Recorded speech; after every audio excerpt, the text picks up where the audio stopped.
Good afternoon. Good afternoon. Oh, it's so good. Love it. I just want to say a few words about the verdict, the Brittney Griner verdict. So today's sentencing is a reminder of what the world already knew. Russia is wrongfully detaining Brittney. She never should have had to endure a trial in the first place. We have repeatedly called for Russia to release her immediately so she can be with her wife, loved ones, friends, and teammates. Under President Biden's direction, the U.S. government continues to work aggressively, pursuing every avenue to bring home Brittney, Paul Whelan, and every American held hostage and wrongfully detained around the world. As you all know, we have made a substantial offer to bring her and Paul Whelan home. We urge Russia to accept that proposal. I'm not able to share more publicly at this time, but we are willing to take every step necessary to bring home our people, as we demonstrated with Trevor Reed. And that's what we're going to do here. I can assure you, this is something the President and our national security team are focused on every single day. The President receives regular updates about the status of our negotiations to secure Brittney's release, as well as the release of Paul Whelan and other U.S. nationals who are wrongfully detained or held hostage in Russia and around the world. So we will continue, we'll continue to focus on getting our U.S. nationals home. So additionally, as you might seen, the People's Republic of China launched 11 ballistic missiles towards Taiwan. To speak on this and other foreign policy news of the day, National Security Coordinator for Strategic Communications, John Kirby, is here to join me today, and he'll take over and take your questions. Go ahead. Thank you, Karine. Afternoon. As Karine alluded, and I'm sure all of you have covered, overnight, People's Republic of China launched an estimated 11 ballistic missiles towards Taiwan, which impacted to the northeast, the east, and southeast of the island. We condemn these actions, which are irresponsible and at odds with our long-standing goal of maintaining peace and stability across the Taiwan Strait and in the region. China has chosen to overreact and use the speaker's visit as a pretext to increase provocative military activity in and around the Taiwan Strait. We anticipated that China might take steps like this. In fact, I described them for you in quite some detail just the other day, Monday. We also expect that these actions will continue and that the Chinese will continue to react in coming days. The United States is prepared for what Beijing chooses to do. We will not seek, nor do we want, a crisis. At the same time, we will not be deterred from operating in the seas and the skies of the Western Pacific, consistent with international law, as we have for decades, supporting Taiwan and defending a free and open Indo-Pacific. To that end, Secretary Austin today has directed that the aircraft carrier USS Ronald Reagan and the ships in her strike group will remain on station in the general area to monitor the situation. We will conduct standard air and maritime transits through the Taiwan Strait in the next few weeks, consistent, again, with our long-standing approach to defending freedom of the seas and international law. And we will take further steps to demonstrate our commitment to the security of our allies in the region, and that includes Japan. Beijing's actions are of concern to Taiwan, to us, to partners around the world.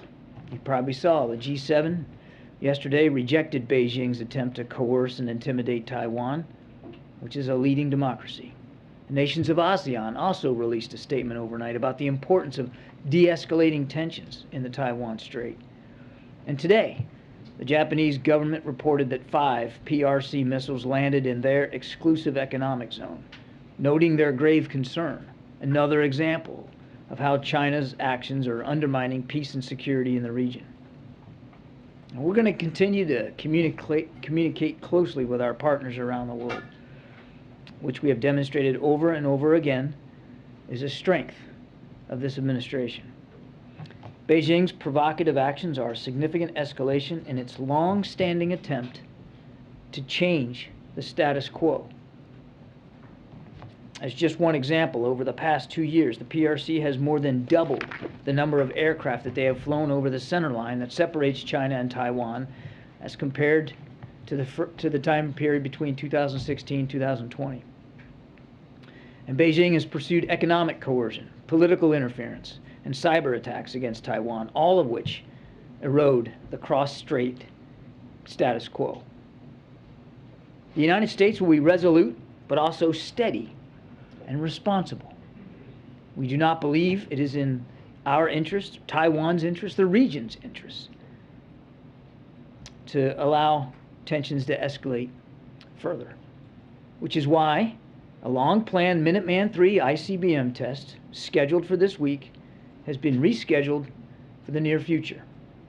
As China engages in destabilizing military exercises around Taiwan, the United States is demonstrating instead the behavior of a responsible nuclear power by reducing the risks of miscalculation and misperception. We will continue to demonstrate transparency in our U.S. ballistic missile tests through timely notifications. That's a practice that China has often rejected. Rescheduling this test will not in any way, impact the modernization, the readiness, or the reliability of America's safe, secure, and effective nuclear deterrent. And the test will happen. It will be rescheduled for the near future.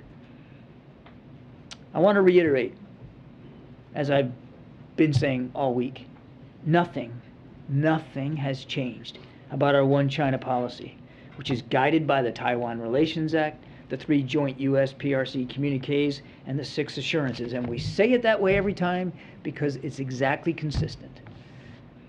And we said that we oppose any unilateral changes to the status quo from either side. We've also said we do not support Taiwan independence and that we expect cross-strait differences to be resolved by peaceful means. We're also maintaining communication with Beijing. As President Biden told President Xi, the speaker's visit was consistent with our One China policy, that she had a right to visit, and that a previous Speaker of the House has also visited Taiwan before without incident.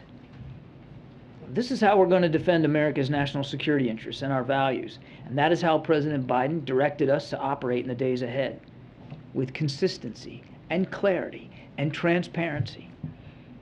We'll keep doing that, what we're doing, and we're going to keep supporting cross-strait peace and stability because it matters, not just in the Strait, not just to Taiwan, but to the entire region. With that, take some questions.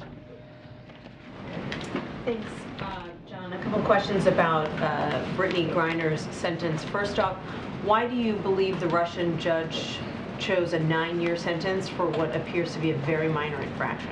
I certainly can't get inside the head of a Russian judge. What we have seen similar maximum sentences for drug charges of foreigners in Russia. They typically, it's just historically speaking, foreigners that are arrested on drug charges and then convicted under their system tend to get much higher sentences than would be Russian citizens, but I honestly can't speak to it. I will tell you that, as Karine rightly said, she shouldn't have even been on trial. She's wrongfully detained. Absent that, we find the sentence reprehensible in its scope. You know, some details of the U.S. prisoner swap offer have obviously been public. Do you think the Russians would ever accept a prisoner swap that wasn't 1 for 1 or 2 for 2, 2 of our prisoners for 2 of theirs? That's a better question for the Russians. What I can tell you is that we put forth a serious proposal. And I know everybody is making some assumptions here about what that proposal is. I won't go into detail about it. But it's a serious proposal. We urge them to accept it. They should have accepted it weeks ago when we first made it. Why did you make the details of that offer, or the fact that you made an offer public? Doesn't that encourage Russia, or really any bad actor, to take more Americans prisoner, thinking the Americans are going to be willing to deal? Yeah, Tyler asked me that same question, I guess a week or so ago. We didn't make it public. We didn't make the decision to make it public lightly. I mean, it's not the kind of thing that you typically do. But what was happening in her case a week ago, what wasn't happening in our negotiations a week ago, and in the context of her having to testify in her own defense at a sham trial, all of that played into our decision to at least make public the fact that there was a proposal. It was an earnest attempt to see if we could get to some outcomes here, and we're still gonna keep making those attempts. Thank you so much. You had called a counteroffer by Russia unserious, which involved their offer that the U.S. release a convicted Russian national who's being held in Germany, convicted of murder. Is it still an unserious offer? Are you giving it another look in light of the sentence? Nothing's changed about our position on that topic. I mean, I don't think we'd go so far as to even call it a counteroffer. President Biden said today, in response, my administration will continue to work tirelessly and pursue every possible avenue to bring Brittney and Paul Whelan home safely as soon as possible. Is that a suggestion that he's willing to go even further? Is there more that the U.S. can do to pressure Russia to accept this offer? I think Karine covered it really well in her opening statement. I mean, the president's laser focused on this, and he and the whole team are working this literally every day. And just like I won't get into the details of the proposal that we put forward, I don't think it would be helpful to Brittney or to Paul for us to talk more publicly about where we are in the talks and what the president might or might not be willing to do. I just want to, again, reiterate what Karine said. He wants to see Brittney and Paul home, and he's personally involved in seeing to making sure that outcome happens. Very quickly, has the president spoken to Brittney Griner's family? Does he plan to do so? I don't have any recent, in terms of the last couple of days. I don't have any not in the wake of the sentencing. No. And just very quickly on China, given what China's actions that you talked about at the top, does the administration believe it was a mistake for House Speaker Nancy Pelosi? We have said consistently that the Speaker had a right to go. As Speaker of the House and a member of Congress, she had a right to go. And I know we're all focused on the stop in Taiwan, and certainly given the events of the last 12, 18 hours, understandably so, but she's not just going to Taiwan. I mean, she's moved on now to visits in Japan and South Korea, two treaty allies, Japan in particular, deeply concerned about what's going on. And we'll let the Speaker talk about her travels and what she's learned, what she's heard, what her takeaways are. I won't talk for her. Members of Congress have every right to travel overseas, and that includes Taiwan, and they have both from both parties have just this year. And she's the Speaker of the House, but she's also a member of Congress. She has the right to go, and our job was to make sure that she had a safe and secure visit. We did that. We're still in touch with her staff. We're still responsible for making sure the rest of her trip is safe and secure. We'll let her talk about it when she gets back. Thanks, John. On Griner, I know you said you can't get into too many details here, but can you say if there are non-prisoner concessions on the table at all that you would be willing to consider? I'm not going to get into any more detail. Okay. And then on China, is the president considering another call with President Xi at all, given how these escalating tensions? I don't have any call on the schedule to talk to or to announce. Is that being considered at all? I'm not going to get ahead of the president's schedule. As I said in my opening statement, the lines of communication with China are still open at different levels, of course, but I won't get ahead of the president's schedule. Thank you, and thanks so much, John. So you've explained what the U.S. is trying to do in terms of sending out military, the USS Reagan, to the region to ensure, I assume... She was already in the region, yeah, but... Understood. Okay, so that, I assume that's also part of keeping shipping routes and open and safe. I understand that the Taiwanese president is also saying that she's in contact with U.S. allies to ensure that airports and seaports remain open. Is that also part of the what the administration is trying to do here? And the other thing is just to touch on the kinds of communications that you're having with the Chinese government. do you believe that at this point there is a diplomatic off-ramp for this crisis? Well, we certainly would like to see the tensions de-escalate, and if that's best done through diplomacy, the United States would fully support that. We want to see the tensions come down.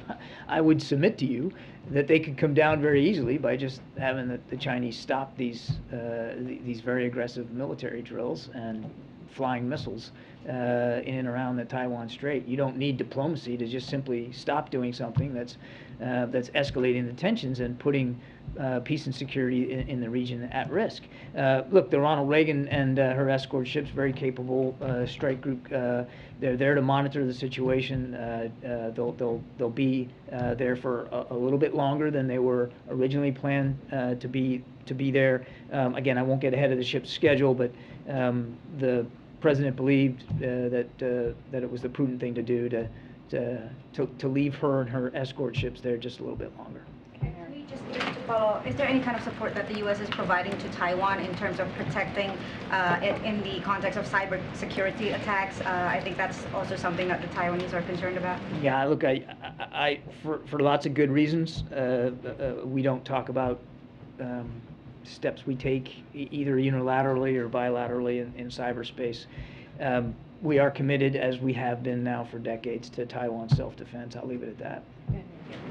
Give us a sense of what Griner's sentencing may mean for negotiations. Her Russian lawyer had said that a deal wouldn't be possible until after she was convicted and sentenced. So now that that's happened, is it more likely, you think, that we may see them willing to negotiate? Essentially, does a conviction open new doors for negotiation? That's really up to the Russian side. We're still open to having our proposal seriously and positively considered. And if on the Russian side that means that they feel like they're more empowered to do that, then so be it. We want them to take the offer that's on the table because it's a good one, it's a fair one, and it'll help bring Paul and Brittney home. And if this is what's it's gonna take to get them to yes, then okay, let's get to yes. Let's get them home. And it has been now almost a week since Secretary Blinken and Lavrov spoke over the phone. Have you gotten any serious signs from Russia that they're willing to negotiate? Is there any glimmer of progress since then in the last week? I'm not going to negotiate in public.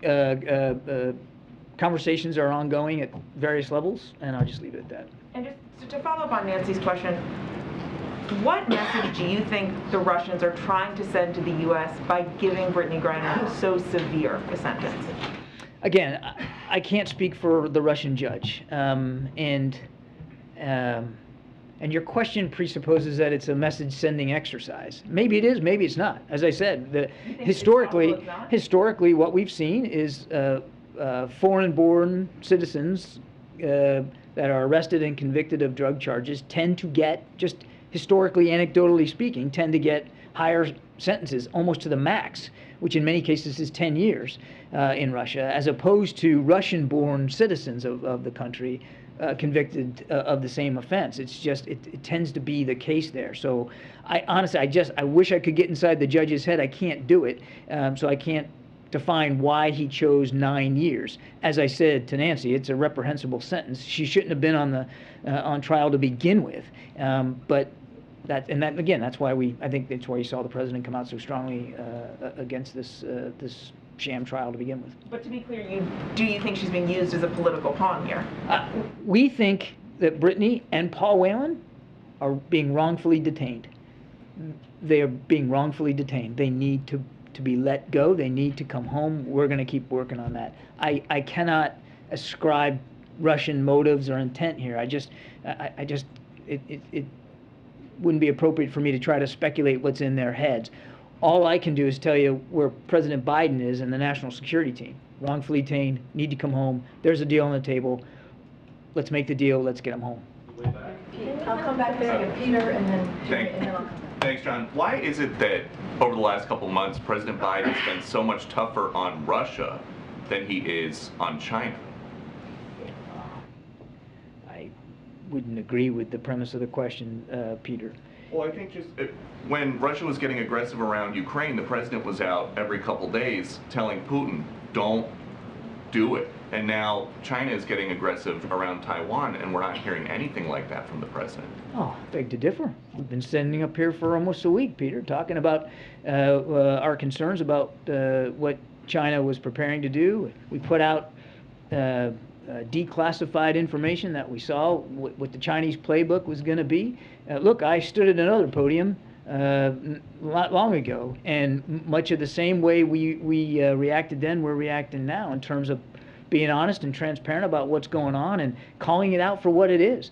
And then today, talking about exactly what we're going to do to make sure we can help preserve a free and open Indo-Pacific. So I'm afraid I just challenged the premise of your question. I know you said that there is not a call scheduled with Xi.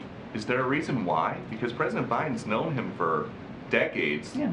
He's got a lot of free time up there in the residence this week. He doesn't have free time. Is there a reason he can't just pick up the phone and call? He's been working all the way through his illness, quite frankly, Peter. So that's a little bit insulting. And as for a call, it is. It is. That someone who is isolating by themselves. You suggested he has a lot of free time, as if he's not doing anything, and you know that's not the case, Mr. Ducey. Now look, as for a call with President Xi, I don't have anything on the president's schedule to speak to. If ever the president felt like a call with President Xi was the appropriate way to respond, or that it would have an effect and an outcome that he wants to achieve, he certainly would be willing to do that. He's talked to Xi now 5 times. It's not like he's afraid to pick up the phone and call President Xi. And if there's if a call is the right answer, I'm sure that President Biden will do that. But I'm not going to get ahead of the president on this. I do want to stress, I said it before, but I do think your question begs me to say it again, that the lines of communication are still open with Beijing, and we're using those lines of communication. And I think you'll see that in days to come as well. That's really important. And that's one of the reasons why President Biden made that call a week or so ago, was to make sure, and you saw it in Karine's readout, to make sure that those lines of communication stay open, and they are. Jeremy, and then I'll come to the back. John, you said a few moments ago that the president's been personally involved in Brittney Griner's case. Can you talk about what that has involved beyond getting daily updates on her situation, and whether or not the president would be willing to speak directly with President Putin to negotiate her release and the release of Paul? When I say personally involved, I mean he's in constant touch with all the members of his team that are working on Brittney's case, and it's not just Secretary of State Blinken, Jake Sullivan, the Special Presidential Envoy for Hostage Affairs, the Deputy Homeland Security Advisor, Josh Geltzer. I mean, there's a lot of people involved in here, and he's driving a process of continual updates that he can get from his team. He's offering guidance to them as needed. You've seen that he has talked to Mrs. Griner herself, and certainly would expect that he's going to continue to have those kinds of conversations going forward. He's staying focused on this. And as for speaking with President Putin directly? Oh, I'm sorry. Again, I don't have, similar to the President, I don't have any calls to announce or speak to with President Putin.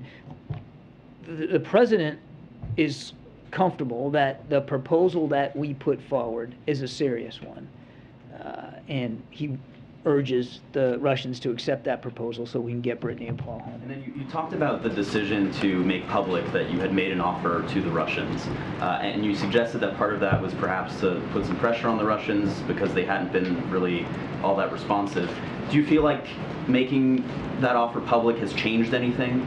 Has changed the status quo? Have you achieved the desired outcome of that decision? Well, she's not home. Neither's Paul. So can we say that making it public had a direct line to bringing them home? Not yet, but we hope it will. We hope it will. We felt it was important to make sure the American people knew, but as well as people around the world, how seriously we're taking these 2 cases, and that so seriously, in fact, that we had made a proposal that we believe the Russians ought to accept. And you'll notice that the day after we did that, the Russians started talking, even publicly. So I'll leave it at that. And then on a separate issue, CNN reported today that the Department of Homeland Security is going to stop wiping mobile devices of high-level officials and political appointees without backing them up first, and is launching a 30-day review of policies. Is the White House directing any other agencies to take similar steps, including the Department of Defense, for example? I'm not aware of any other instructions to other agencies. And then just lastly on Russia more broadly, can you speak at all to this newly declassified intelligence that Russia is preparing to plant fabricated evidence as it relates to this attack on the Yeah, I can actually. prison? Yeah. So I can share, based on downgraded intelligence, that we expect that Russian officials are planning to falsify evidence in order to attribute the attack on the Olenivka prison, prison, on the 29th of July. They're going to try to attribute that attack to the Ukrainian armed forces. We anticipate that Russian officials will try to frame the Ukrainian armed forces in anticipation of journalists and potential investigators visiting the site of the attack. In fact, we've already seen some spurious press reports to this effect where they have planted evidence. We have reason to believe that that Russia would go so far as to make it appear that Ukrainian HIMARS, the high mobility advanced rocket systems that have been so much in the news lately, were to blame, and to do that before journalists arrived on site. And again, we're beginning to even start to see some press reporting to that effect. Okay, way in the back in the blue, way in the back. It's me? Yes, thanks. You're not Blue James. John, yes. When you say that the U.S. is prepared, when you say that the U.S. is prepared to for what China will do you mean that you are prepared to engage militarily? I'm saying we are prepared for what China may do, and I think it probably wouldn't be a good idea to go into a great level of detail on that.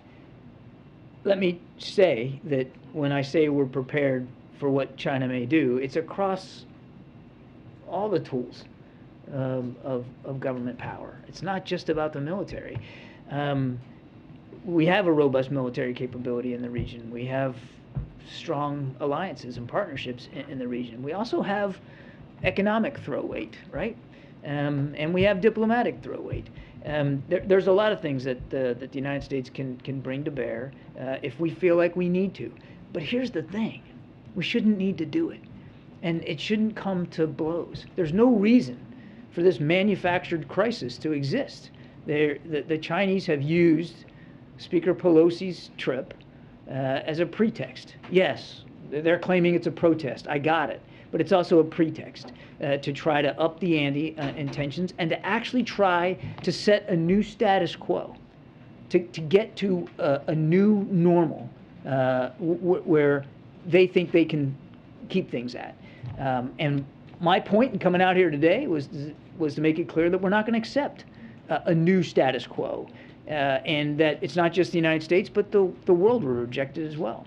After the last talk between President Biden and Xi, there were indications that a meeting between the two presidents may take place. There was a room for that. Given the current situation, do you think there's a room for a meeting between the two presidents?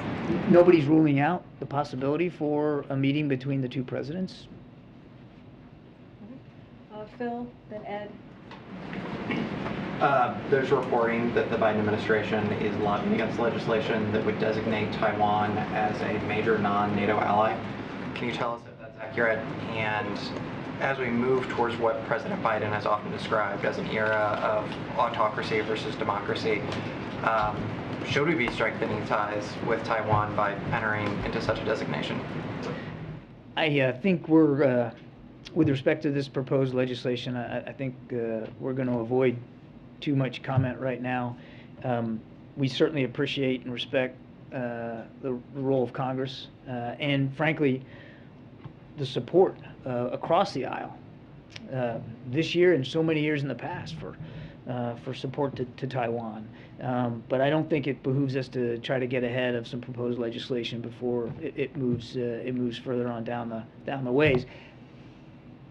I will only add that the Taiwan Relations Act, which is the law of the land, does provide the administration a lot of vehicles and venues, and we get fixated on the Taiwan Relations Act in terms of a security perspective and arms sales, and those have continued under this administration, and they will continue under this administration. But if you read the act, there's an awful lot more to it than just arms sales, and we fully respect that law of the land. We'll follow that law of the land. It does provide on its own an awful lot of flexibility and authority for the administration to continue to support Taiwan, particularly in their self-defense, and we're going to keep adhering to it. And then more, just a quick follow-up. You mentioned this briefly about the canceled ICBM test. Can you speak more generally to the decision not to move in that direction, to cancel that? Was that the president's decision? And I guess can you put a little bit more meat on the bones in terms of lessening tensions right now? Yeah. First of all, it's not canceled.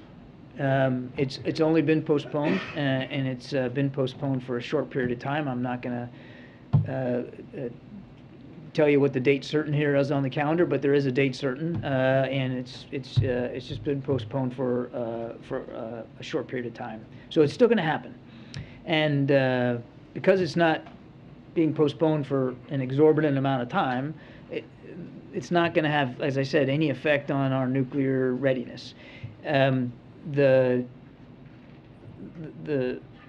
decision came in light and in context of the tensions that we're seeing right now, and they're pretty escalated. I mean, temperature's pretty high, and the president believed, and the national security team believed, that a strong, confident, capable nuclear power can afford to wait a couple of weeks for a test to make it clear, not just in word but in deed, how serious we are when we say we have no interest in escalating the tensions. We don't think there should be a pretext for crisis or conflict. And we're not, as I said in my opening statement, we're not seeking one. And this decision to postpone for a short while is meant to prove indeed what we're saying in words about how serious we are. It's the responsible thing to do. It's the strong, confident thing to do. And the president stands behind that. Just a couple more. Ed, and then Thanks, Karine. Sebastian. Yeah, thanks, Karine. Thanks, John. So, given the aggression that we're seeing from China around Taiwan, and the FBI director today saying that China is the biggest threat to the U.S., the number one threat to the U.S. in the next 10 years, would the president then caution companies from expanding business or doing business in China? We have been nothing but transparent with businesses about private corporations about our concerns regarding operations in or with China. But they're private companies, and they make their own decisions, and we have to respect that. What about supply chains with the activity going on around Taiwan? How is that affecting our supply chains, and will we have problems? I don't think we've seen any effects yet. I mean, we're only a few days into this, so it's something we're watching and certainly concerned about.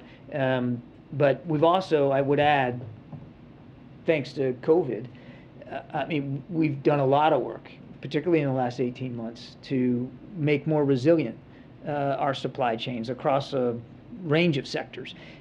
Doesn't mean everything's fixed, doesn't mean it's perfect, but we've done a lot of work in that regard. So we'll watch and see how this goes. But there is a lot more resiliency in our supply chain capability now than there was, a couple years ago. Can you clarify what your job is at the White House? Thank you, Admirals. Over here, Sebastian. I see, I'm looking right at you. Okay. So there's a lot of people in blue jackets here.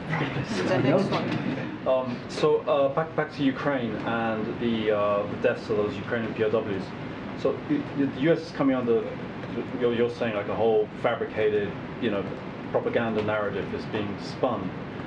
Is there anything that the administration will be able to point to, have people look at when they look at what the pictures that are being and so on, that would tell you that that would not be a HIMARS? Is there any evidence that you're going to be able to bring? Well, let's see what they plant, right? I mean, let's see what let's see how they play this, and if we have evidence or information that suggests that they're going to plant evidence to include maybe pieces of HIMARS. And we'll see what they do with it. I mean, I think yes. I mean, analysts would probably, depending on how big the piece is, and whether you'd be able to look at it and know whether it was in fact coming from the munitions that HIMARS fires. Is that what you? Yeah, I kind of meant starting from now, not when whatever is going to be shown to journalists is shown. I mean, now, so far, is there anything that people could look at and say that doesn't look like a HIMARS impact, or is there anything the U.S. is going to be able to bring forward itself? I'm not aware of any imagery now that we have that will allow us to do that. But look, this is all fresh information. We'll see what they do with it, it's another common play out of the Russian playbook here to accuse others of what you did yourself. And I'm not a criminologist, but I reckon you don't plant evidence unless you're trying to put the blame on somebody else. Just quickly on Iran, if I might, the nuclear talks that have restarted. Would it be fair to describe this as a last-ditch effort? I'm sorry. The Iran nuclear talks that have restarted. A last-ditch effort? Yeah. Is it fair? Because I mean, the Europeans are calling it like a little bit of a last-chance saloon. I would tell you clearly. I mean, look, the negotiations are pretty much complete at this point. You heard the president say, we're not going to wait forever for Iran to take this deal. It's a deal on the table. They ought to take it. I'm not going to slap a label on it and say last ditch, but clearly time does appear to be getting very short in terms of being able to get to a deal. And again, we urge Iran to take this deal on the table. No problem in the Middle East, none. It gets easier to solve with a nuclear-armed Iran. Thank you very much. The U.S. Senate, as well as President Zelensky, called on the administration to designate Russia as a state sponsor of terrorism. Is President Biden willing to do it? The State Department's taken a look at the possibilities around the potential designation. They're still looking at that. I don't want to get ahead of their process. I would also add that a lot of the things that designation, a lot of the authorities that come with it, I mean, a lot of the actions you can take were already taken. I mean, we have levied unprecedented sanctions against Russia just unilaterally from the United States, let alone the rest of the world. And one more on China. You just a few minutes ago said that China is trying to set a new status quo, a new normal. Could you elaborate on that? How do you see what they exactly want to achieve by creating this crisis? Well, you've seen them fly over the median line, on several occasions in just the last 24 hours. You've seen them now declare naval operating areas, exercise areas, much closer to the island than they did 25 years ago. You've seen them now fly at least 11 ballistic missiles in and around the Taiwan Strait, and apparently, according to our Japanese allies, at least a couple of them landed in their economic exclusion zone, which means they most likely flew over the island. You could see a scenario where they're just taking the temperature up, right? They're boiling the frog, right? They're taking the temperature up to a higher level with perhaps the intention of maintaining that sort of intensity, or at least being able to conduct those kinds of operations on a more frequent, regular basis going forward. That's a different status quo than the one that we had just a few days ago, just a week ago. And we're not going to... They may take a military action against Taiwan? I'm not going to speculate for what the Chinese may or may not do. We're telling you what we're seeing, and we're telling you what we're expecting. We're expecting more exercises, more bellicosity and rhetoric. We're expecting additional incursions, and we'll see how this plays out. As I said, there's no reason for this to erupt into a crisis. There's no reason for this to come to blows. And nobody wants to see that happen. And I'll tell you this, having operated a little bit at sea myself, the more hardware you have in close proximity like that, with tensions as high as they are, the higher risk you get of miscalculations and mistakes. And that is what could lead to something getting a lot more dangerous than it is right now. Okay, we have to wrap it up. Crisis right now? Mr. Kirby, can you clarify what your job at the White House is? You said that our policy toward China has been consistent. Your name is Simon, right? Yeah, I really want to ask you a question. Simon? I'm trying to ask you this question. Simon. If you allow me to ask you the question. Sir, I'm gonna call on this man. Now, sir, listen now, I've been polite to you, but I expect a little bit of respect in return. You know where we are? This is the White House press briefing room, and you need to be more respectful. I'm going to call on this reporter. You described our policy toward China as consistent and clear, but the U.S. policy toward Taiwan is also described as strategic ambiguity. Don't you think it's sort of that ambiguity that has allowed tensions like we're seeing now have developed? No, we would not agree with that at all. No. So on the subject of Americans detained abroad, the United Arab Emirates detained an American lawyer, a man named, let's see here, Asim Ghafoor. He is an attorney who's previously represented Jamal Khashoggi.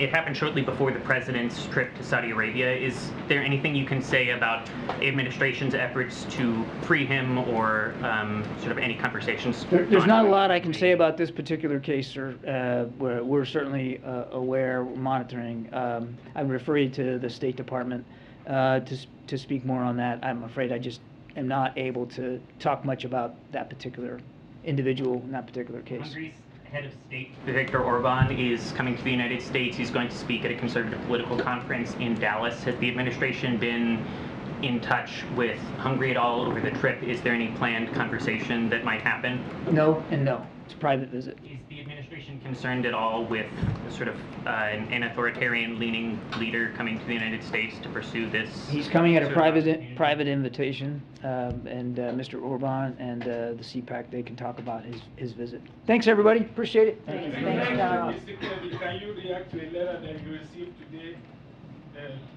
from a law firm in D.C.? Okay, all right, we'll continue with that.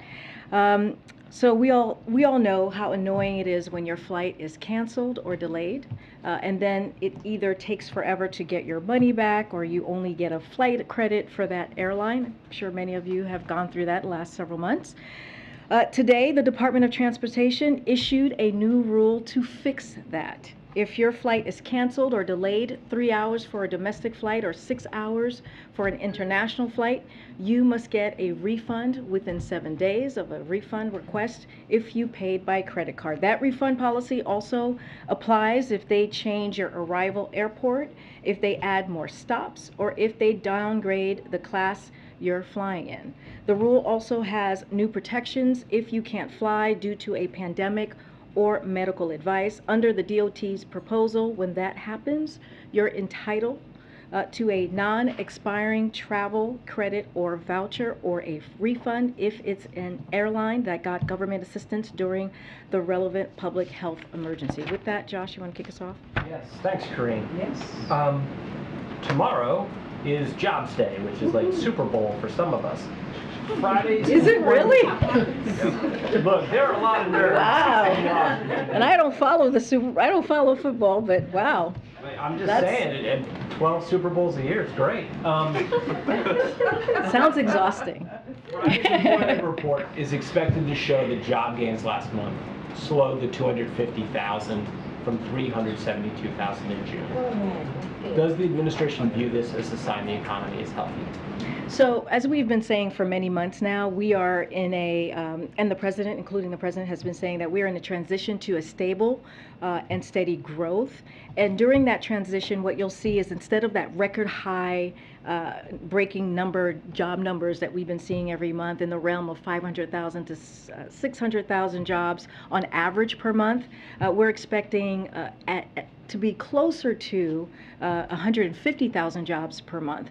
And so that would actually that will be a sign of a success of this transition, and this kind of job growth is consistent with the low unemployment numbers that we've been seeing, that rate of 3.6%, and we see that, and others have see that as a healthy economy. We'll jump around. Just quick one quick one. I don't know. With every Usually this goes on for a while. I just have the one left. Based on everything that's happening in Asia right now, does President Biden consider China to be an opponent or a competitor? Look, and Kirby said this, and we've been saying this for the past couple of days, right? More than a week. And I'm going to answer it this way because this goes to why this has come up, which is the speaker going to Taiwan. You know, she has the right to go to Taiwan. She has the right to travel wherever she wants.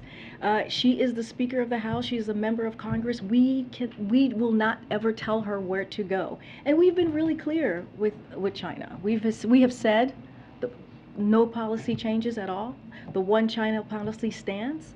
And the president just a week ago today spoke to President Xi. It was the 5th time that they spoke. They continue to have an open dialogue. And so that is, I just want to make that really clear, and just, you know, they're the ones escalating here. Just the relationship moving forward, though, would he consider China a competitor or an opponent of the United States? I mean, look, when you think about our economy, when you think about how we're competing around the world, around the globe, you think about the CHIPS Act, right, and the CHIPS and Science Act. One of the reasons we talked about making sure that that got done in a bipartisan way, we saw that happen just a couple days ago, is we want to be able to compete, right? We want to be able to compete with China, and we want to be able to have those manufacturing jobs, investment in the United States, and also strengthen our supply chain, make sure we strengthen our national security. So, you know, as it relates to that in that realm, you know, yeah, we want to be competitive as a country. Okay. Thanks, Brittney. When was the last time President Biden spoke with Senator Sinema? Don't have a call to read out to you at this time. Can you tell us how he views his role in getting the Inflation Reduction Act over the finish line? I know you've been asked some version of this question probably every day this week. Trying to take another stab at it though. What does he think he needs to do? Is he going to be picking up the phone? Will he be inviting Senator Sinema here? How does he view his role? Well, I can tell you how he views this anti-inflation piece of legislation. He's grateful for it. He thinks it should be passed. He thinks it's going to change the lives of middle-class Americans across the country. When you think about the prescription drugs, when you think about lowering utility cost, this is going to be critical. When you think even about the ACA provisions, lowering healthcare costs as we talk about premiums, and how important that is to many Americans. So that's how he sees his role in continuing to talk about it. We have been talking about these pieces, these components of this legislation for some time now. And so he's going to continue to have conversations. Our team is going to continue to have conversations with members of Congress. But he's been very clear. He wants to see this pass and to his desk so he can sign. Given how important he believes it is, as you just laid out, he took a decidedly step back and let Senator Schumer and Manchin really be the two engaged in the negotiations to get the Inflation Reduction Act to this point. So I guess the question is, does he feel like he wants to have a more direct engagement in these final round of negotiations with Senator Sinema asking for changes? So what we've been pretty clear about, I think for about a year, actually probably since the beginning of this year, is that we were not going to negotiate in public. We believed that the Senate, the House, they need to do their work. We let them speak to the pieces of legislation that they're putting forth and they're trying to move forward. We support this. We support the work that Senator Schumer and Senator Manchin are doing. Again, this is incredibly important to the American people. I think, though, what is important, I know there's always this focus on Democrats and on what's happening with Democratic members in the Senate. I think what's important here is when you look at this bill, when you look at this this anti-inflation piece of legislation, and you look at the support across the country, it is bipartisan. It is bipartisan support. There was the Politico Morning Consult poll that came out yesterday. More than 70% of support for many components of that bill. And it's Republicans in Congress who are opposing this. They're the only ones who are opposing this. And I think that's what matters. What matters to us is what Democrats are trying to do and how we're trying to change the lives of the middle class. Just very quickly, Senator Sinema is not yet supporting it, and based on our reporting, she is opposed to closing the carried interest tax loophole. Would the president support a final piece of legislation that did not include that? Look, I can't speak for Senator Sinema. I'm not going to. She can speak for herself. I know that she's more than capable of doing that. What I can do is speak for this president and how he sees this piece of legislation that is so critical and important. And when you think about the corporate tax component, that 15%, you have corporations who are paying $0. And this is an opportunity to close that loophole. We've heard from many experts talk about how that 15% on corporate businesses is going to make a difference. It's going to be able to add that $300 billion so that we can bring down the deficit. It's going to be able to have Americans have lower costs. And so that's what we see and we think, and we have been very clear on that, how important it is to close that loophole and make sure that we're not increasing taxes on middle-class Americans that are making less than $400,000. And that does this. This act does that. Great. We've seen big oil companies report huge profits yet again in recent days. But since gas prices have started falling, we haven't seen the same level of criticism from this administration. Is profit taking in that industry and a lack of investment in production still a big issue for the Biden administration? So can you say that one more time? Sure. We've seen big oil companies take big profits, make big profits in the recent days. We haven't heard the same level of criticism from this administration since gas prices started falling. And just wondering if that is still an issue for the Biden administration. Are you still looking to curb profit taking and increase production? So we've been very clear about that piece, making sure that the oil companies, what the profit that they're making actually goes to the American people. We say this all the time. The American people should not be the first one to pay the increased costs and the last ones to see the benefit. And we all continue to call on oil companies to make sure that they pass on that profit to Americans. I want to talk a little bit about, we had the Department of Energy had that meeting with oil companies, and it was very constructive, the conversation with oil companies, and we welcome the steps that they are taking to increase production. For example, just want to give you a couple of examples. After discussions with the Department of Energy, one company just last week announced that they are bringing back refining capacity at a New Jersey facility, so that is important.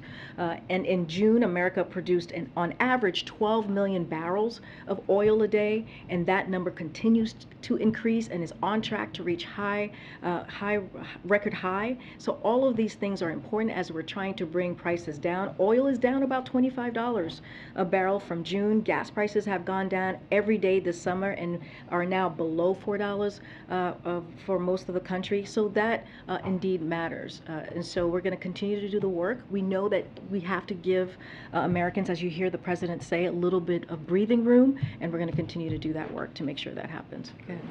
Thanks, Karine. Does the president have any plans to intervene or fire the Inspector General of the Department of Homeland Security, Joseph Kupari? No. We asked your predecessor, Jen Psaki, about this in April when the leadership of the Senate Judiciary Committee, Senators Durbin and Grassley, expressed concerns about him. Obviously, this was before some of the concerns that have been raised in recent days about January 6th.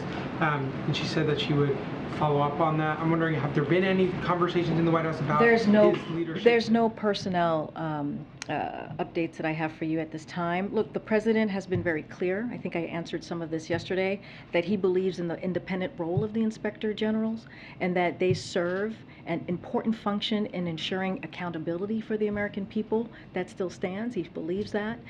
So, you know, again, we've seen the reports as you're laying out, and the comments from members of Congress, as you just told me, expressing concerns with his performance. But again, we believe in the independent role, and I don't have any news so for. Follow up on that. You said the job of the Inspector General is, as you just outlined. Does the president have confidence that, given what has unfolded in the past few days and weeks, does he still have confidence in his ability to do that important job you just outlined? Well, it's important to do the job that the Inspector General is doing. We have confidence in that.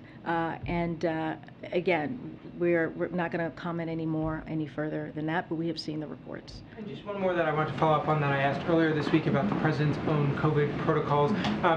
As soon as he tests negative, is he fully free from isolation, or is there, I know other White House staffers have been required to test negative twice before returning to work? What are the protocols for the president? Basically for isolation, you know, today is day 5 of the rebound, because this is a rebound, not the first, I don't want to say bout, because this is a continuation, it's just a rebound. And so he will remain isolated until he tests negative, as we previously stated. And so when we're doing that test to make sure that he's negative, that is above and beyond, as you kind of, I think, were alluding to. That's what the White House protocol is for us. And so we won't see him again until at least in person. You guys have seen him virtually, and he's been working from the White House residence these past couple of days until he has, at least in person, until he has that negative test. So just one day, the first time he tests negative, he will be? Well, the last time we shared, because of his unique role, right? He is the president, and we've tried to make sure that we protect all of you and we protect the staff. We did do two tests and make sure they were both negative. Karine, can I follow up on Tyler's question, please? Thanks, Karine. On the issue of the Chinese tariffs, the president has been waiting for some time whether or not to ease some of those tariffs. And just given the aggressive action we've seen out of China since Speaker Pelosi's visit, I'm wondering, will that factor into this decision on the tariffs at all, or does the White House see those as two separate issues? I'm not going to go into any detail of the thinking of how we're moving forward with the China tariffs. I know it's been on the questions on the minds of all of you, a question that's been out there. The president is taking this decision very seriously, and once he makes his decision, we will share that with all of you. Thanks, Karine. Just to put a finer point on Tyler's question, will it be 2 negative tests this time or just 1? Yes, we put out a pool note that said just that, I believe, on Saturday. I don't think you guys said clearly whether it was 2 negative tests like he did the first time, or if 1 will be sufficient. Well, what we're going to do, there's 5 days of isolation. This is the 5th day. We will have a negative test. It is up to his doctor to decide, if there will be a second one. What we did last time, what I can speak to, and we shared that, his personal physician shared this, that they did 2 negative tests because of the unique role that he has, and that is something that his doctor decided. Okay. And then on monkeypox, we learned in the last 24 hours that the Department of Health and Human Services failed to ask that the bulk of the stocks of the vaccine that it already owned be bottled for distribution quickly enough. And does the president feel like his administration and the Department of Health and Human Services in particular has acted with enough urgency to confront this monkeypox? So I want us to take a step back on this because this is really important, and I know that many folks have questions about this, and we are going to do everything that we can to end this outbreak. That is our commitment, and that's what we're going to make sure that we do that. So as you all know, the monkeypox outbreak has evolved rapidly and uniquely from prior outbreaks. So we are in it's a different dynamic than it was the last couple times, because monkeypox has been here in this country before. And so we have aggressively responded at different stages of this outbreak. And so just wanted to give you a little bit of that context because it's spreading at different phases here. First, within 2 days of the first confirmed case of monkeypox in the U.S., we began deploying vaccine to states and jurisdictions and pre-positioning tens of thousands of additional doses in the strategic national stockpile. The initial science led us to believe, and this I think will answer your question a little bit, based on recent past monkeypox outbreaks, that those doses would be sufficient to meet the needs of the country, as what we knew at that time, because it's dynamic, it's changing. And so, but however, infectious diseases are dynamic, as I just said, and unpredictable, inherently unpredictable, which is why as soon as we saw that this outbreak was different and transmitting much more rapidly, we quickly moved to order tens of thousands of more doses. So just to give you a little bit of the numbers that we have made more than 1.1 million doses available and shipped more than 600,000 doses. Those are currently out there going into jurisdictions, to states. And so, and with more being delivered each day, we also have ordered 5.5 million additional doses, which are helping us get more doses out sooner, knowing that more are on the way. So this is just part of the process and what we have been following the science and making sure that we are rapidly reacting to this, and that's what we've been doing this past couple of days. There is currently a mismatch between the number of doses that the government has in bulk, the number of doses that have been bottled and sent out to state and local authorities, and then the number of doses that are actually needed. Does the president feel like his administration has acted with enough urgency? I mean, what we're saying to you is that I laid out how dynamic and how rapidly changing this virus has been, and also, you know, they just held, HHS just held a press conference and talked about this. That's why we kind of moved the briefing so you all can have a sense to hear directly from them. There was the 600,000 that they talked about. They went from testing capacity from 6,000 to 80,000 a week.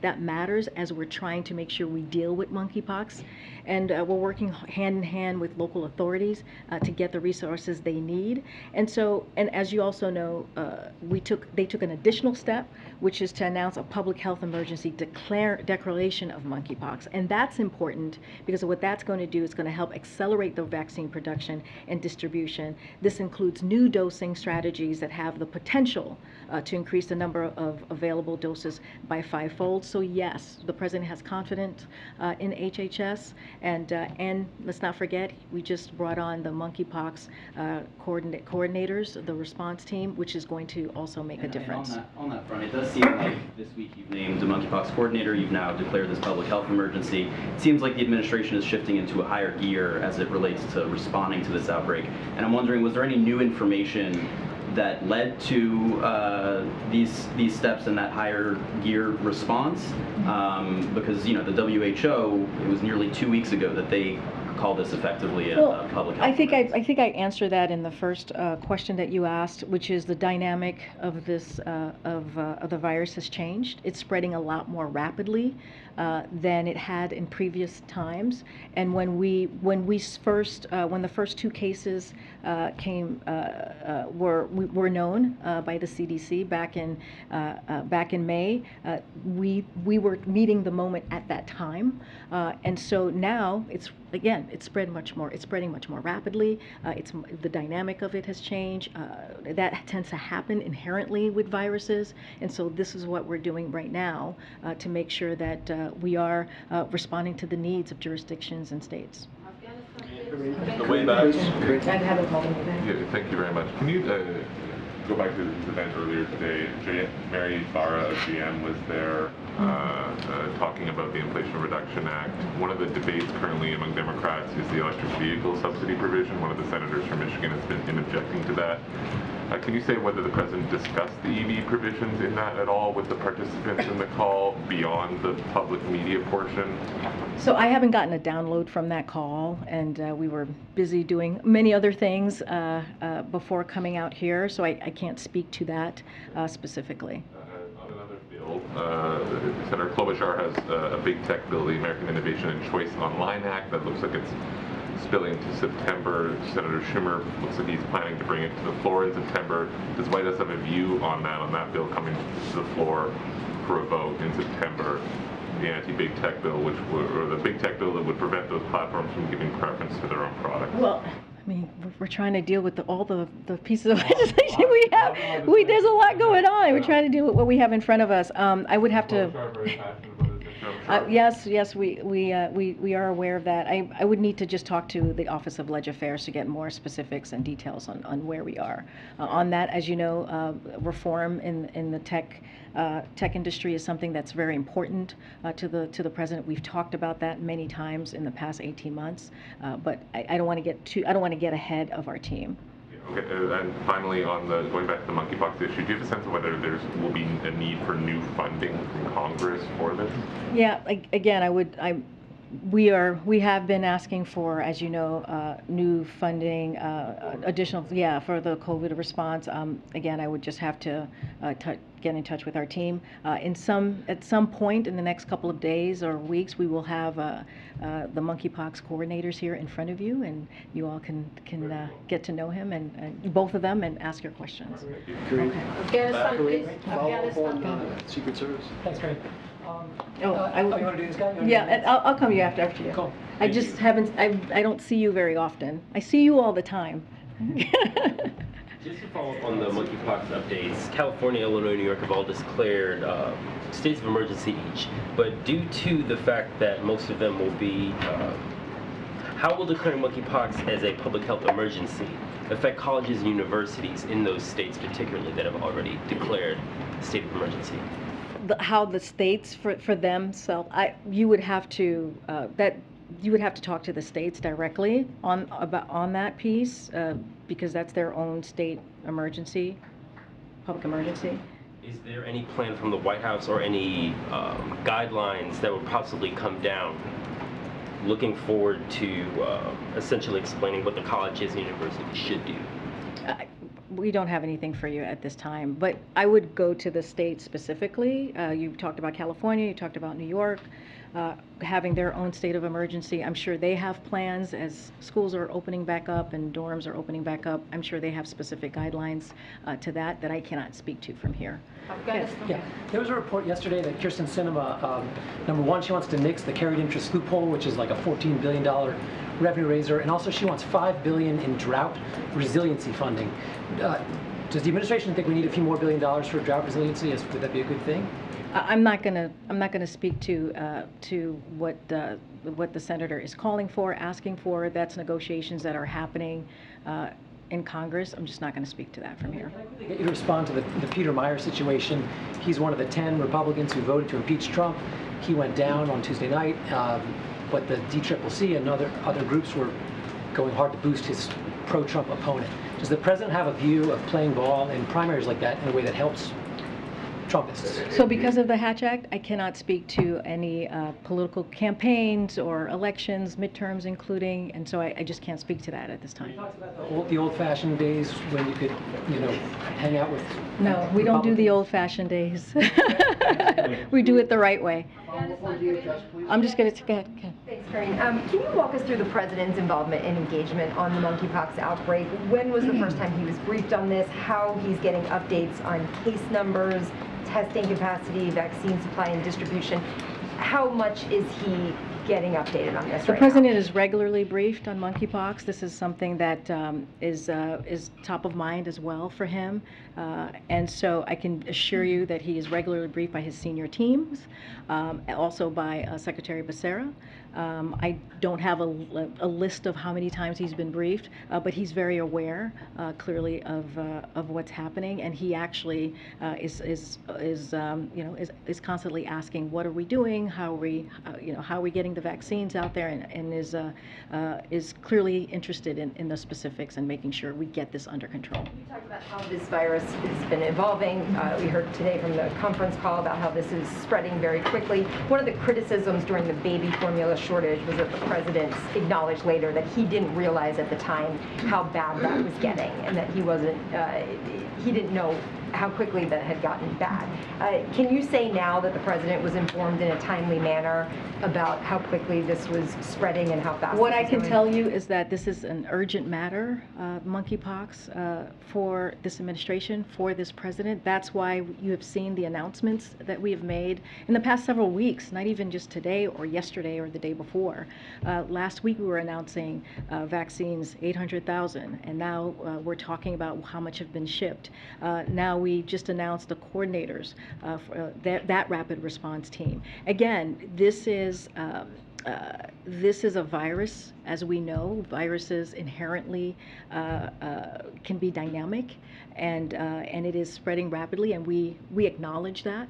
When we first heard about the first couple of cases, we believe we met that moment, and now we are wrapping things up and making sure that we are meeting the moment across the country and what people need. That's why we have 80,000 capacity in testing. How important that is. We went from 6,000 to 80,000. That's why we now have 1.1 million vaccines. The other thing I do want to say is that as we're accelerated delivering of 150,000 JYNNEOS vaccine doses to the U.S., these doses, which had been slated to arrive in November, is now going to be in September. So again, we're taking this very seriously. We're accelerating and strengthening and our comprehensive response so that we can make sure that we end this outbreak, and that is the number one priority for the president.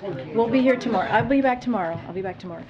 If you take a seat, I promise I will take your question. But you have to take a seat. Yep.